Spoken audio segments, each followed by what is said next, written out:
గౌరవనీయులు, పవిత్ర తండ్రి దేవునిచే ప్రేరేపితులు, దైవవాక్య శోధకులు, యూట్యూబ్ వీక్షకులారా, మీకు శక్తిగల దేవుని మహిమను విని వీణుల విందు చేసుకొని మనస్సును ఆహ్లాదకరంగా పరుచుకొని తండ్రి దేవుని విశ్వాసమును పెంపొందించుకొనుటకు ఈనాటి యావే దేవుడు లేక తండ్రి దేవుడు మోషేల గురించి 7వ పాఠముగా నేర్చుకుంటకు మీకు ఆహ్వానము పలుకుచున్నాను. ఈనాటి పాఠపు ముఖ్యాంశము మోషే ఐగుప్తుకు పయనం. ధ్యానవచనములు నిర్గమకాండము 4వ అధ్యాయము 1వ వచనం నుంచి 17వ వచనం వరకు. గౌరవనీయులారా, మనము ఈ పాఠము ప్రారంభించుకొనబోకముందు తండ్రి దేవుని ప్రార్థన ద్వారా శక్తిని ప్రసాదించమని ప్రాధేయపడి చేసుకుందాం.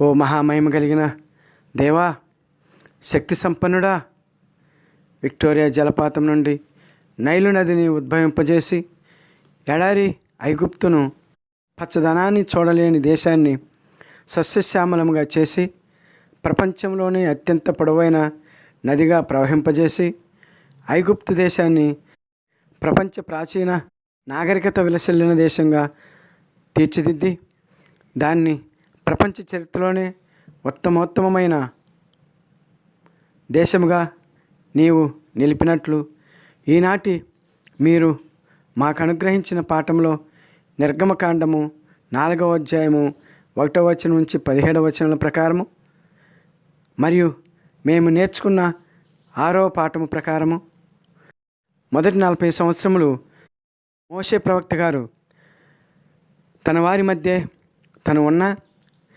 దేశాధిపతుల కుటుంబంలో ఒకడుగా ఉన్నా అన్నీ ఉండి ఏమి లేని వాడులా అందరూ ఉండి తనకు ఎవరూ లేనట్లుగా జీవించిన మోషేను 40 నుంచి 80 సంవత్సరముల మధ్యలో ఎడారిలో వయశిస్సుకాయ వెతుకుతున్న వాడిలా, సహారా ఎడారిలో నిస్సహాయుడుగా గమ్యం లేని వానిలా బ్రతుకును బండగా బలహీనతల పుట్టగా బ్రతుకుతున్న మోషేను మీ శక్తితో నింపి మీరు తోడుగా ఉంటూ అనుమానాల పుట్టయిన మోషేకు మీ బలమునే భరోసాగా ఇస్తూ తన మదిని మీ జ్ఞానంతోనూ తన హృదిని మీ ఎడల భక్తి విశ్వాసంతో నింపి మీ చిత్తాన్ని నెరవేర్చుటకు మోషేను కార్యోన్ముఖిని చేసిన దేవా తండ్రి, మీ గురించి 7వ పాఠం చెబుతున్న నాకు వింటున్న వారిని కనికరించి దీవించండి స్వామి. ఈ పాఠం అత్యంతం ఎటువంటి ఆటంకం లేకుండా అందరూ శ్రద్ధగా భక్తి విశ్వాసాలతో వినే శక్తిని దయచేయమని మేము బ్రతిమాలి ప్రార్థిస్తున్నాం తండ్రి. ఆమెన్. గౌరవ సహోదరి సహోదరులారా, మనము నిర్గమకాండము 4వ అధ్యాయము 1వ వచనం నుంచి 17వ వచనం వరకు మరియు 3వ అధ్యాయము క్షుణ్ణంగా చదివితే మనకు మోషే ప్రవక్త తండ్రి దేవునితో సంభాషించిన విధానం ఆశ్చర్యశక్తులను చేస్తుంది. ఆయన ప్రశ్నలకు సర్వసృష్టికర్త విశ్వవిభుడు విశ్వాధిపతి మానవునితో అనగా తన ముందు నిలవటానికి అర్హత లేని మనిషి ముందుకు వచ్చి అతనితో మాట్లాడటం, అతను వేసిన ప్రశ్నలకు సమాధానాలు చెప్పటం, అది కూడా ముఖాముఖిగా పట్టపగలు ఒక అధికారి అనధికారి మాట్లాడుకున్నట్లుగా నిజంగా ఆ వచనాలు చదివితే మనం కూడా వర్ణింపరాని అనుభూతిని పొందుతాం. గౌరవనీయులైన సహోదరి సహోదరులారా, ఆ సంభాషణను అటుంచితే తండ్రి దేవుని మోషే ప్రవక్త వేసిన ప్రశ్నలు, ఆ ప్రశ్నలు వేయి విధానం ఒక విధంగా చూస్తే చాలా ఆశ్చర్యం వేస్తుంది.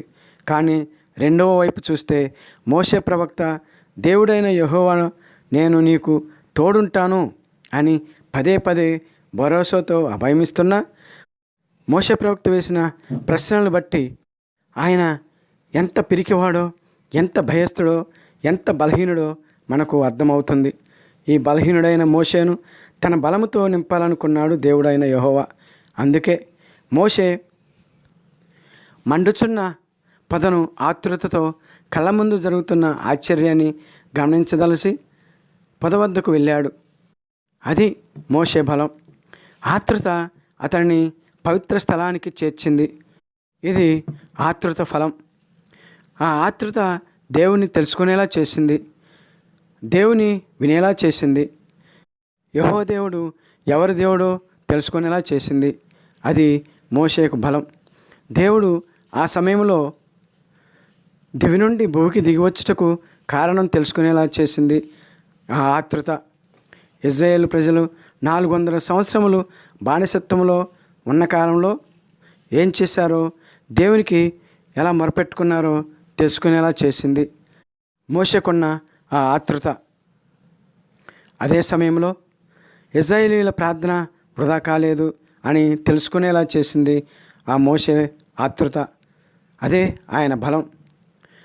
ఆ బానిసత్వంలో 400 సంవత్సరముల నుండి ఐగుప్తు చక్రవర్తుల ఉక్కు పిడికిల్లో బానిసలుగా మగ్గుతున్న ఇజ్రాయేలు ప్రజలను విడిపించడమే కాకుండా వారికి ఒక స్వాతంత్ర దేశాన్ని మరియు సస్యశ్యామలమైన దేశాన్ని దేవుడు కేటాయించాడు అని మోషే తెలుసుకునేలా చేసింది మోషేకున్న ఆ ఆతృత.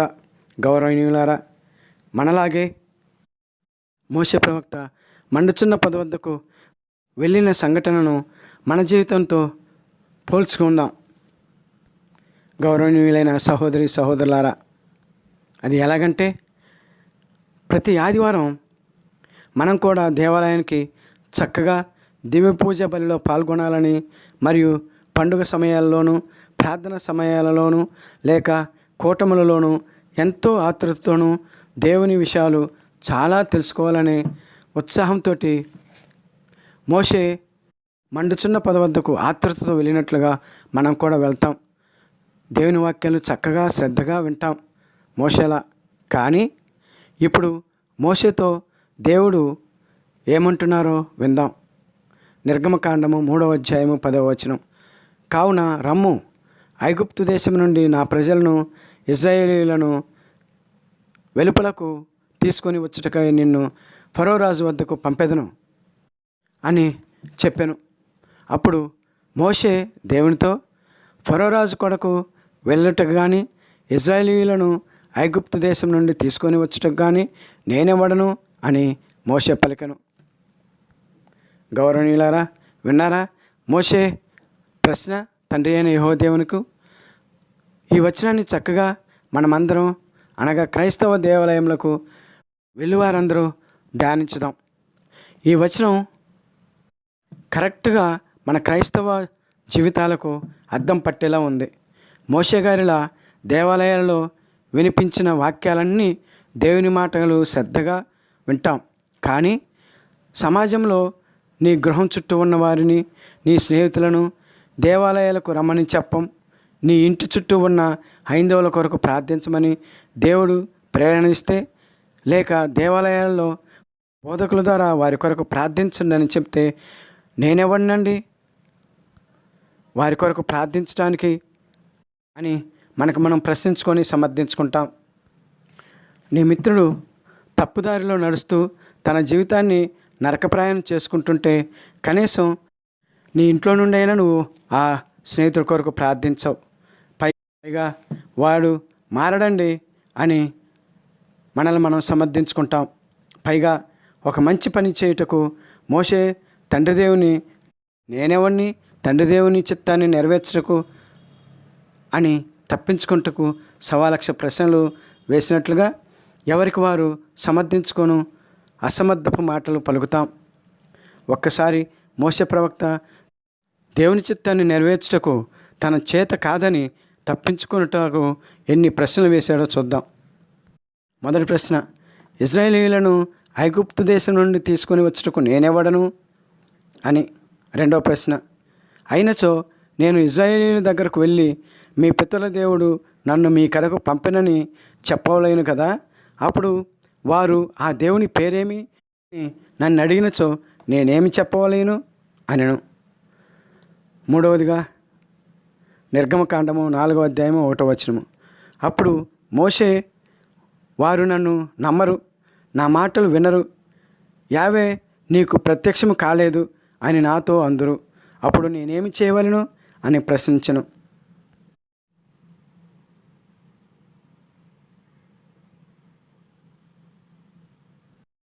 4వ ప్రశ్న, నా జీవితంలో మాట నేర్పరని కాదు, బండ నాలుక వలన తడుముకొని వాడను అని తండ్రి దేవునికి తన బలహీనతను తెలియజేశాడు.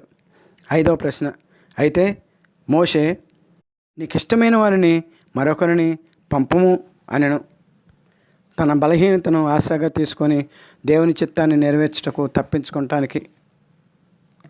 ఇది గౌరవనీయులారా, దేవాలయములకు వెళ్ళు క్రైస్తవులకు ఒకవేళ తండ్రి దేవుడే ప్రత్యక్షమైన ప్రసంగికులు బోధకుల ద్వారా సామాన్య ప్రజలకు దేవుడు మోషే గారికి మళ్ళీ నీ జాతి ప్రజలను బానిసత్వము నుండి విడిపించుము, నేను నీకు తోడై ఉన్నాను అన్నట్లు నీ తోటి వారికి నన్ను పరిచయం చెయ్యి, వారి కొరకు ప్రార్థించు, వారిని కూడా నీకు మళ్ళీ దేవాలయమునకు తోడుకుని రా అని చెబితే, ఇదిగో మోషే గారికి మళ్ళీ దేవుడిని ప్రశ్నించి దేవుడు మన ప్రశ్నలకు సమాధానాలు చెప్పేలోపే ఆ ఆలోచనను పక్కన పెడతాం, పెడచెవిని పెడతాం.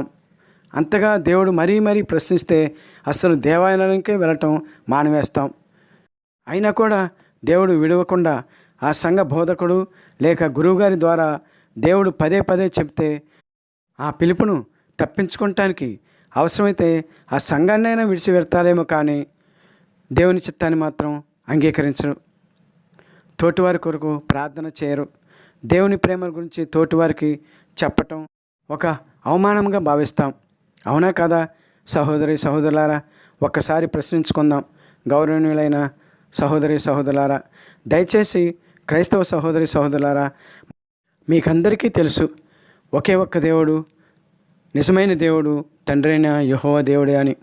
మరి అటువంటి అప్పుడు నీ కళ్ళ ముందు నీ చుట్టూ ఉన్న బంధువుల్లోనూ స్నేహితులతోనూ సహోదరి సహోదరులను అనేక మంది నిజమైన దేవుడు యెహోవా దేవుడే అని,